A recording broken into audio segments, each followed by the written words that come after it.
ஆமா, நீங்க காலேஜ்ல படிக்கும் போது உங்களுக்கு நிறைய ஃப்ரெண்ட்ஸ் இருந்தாங்களா மாமா? இருந்தாங்க. ஏன் கேக்குற? சும்மா தான் கேட்டேன். அதுல பொண்ணுங்களும் இருந்தாங்களா மாமா?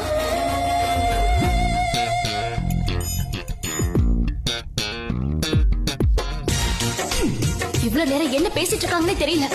என் மாமா மேல ஆசைப்படாத பொண்ணுங்களே இல்லன்னு வேற சொல்றா. டாக்டர் நேர்ல வரட்டும்.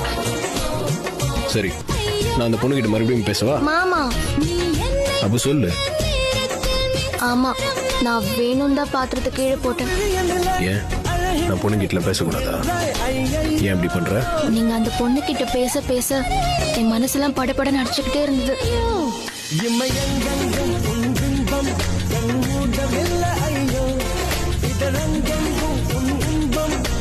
பேசவில்லை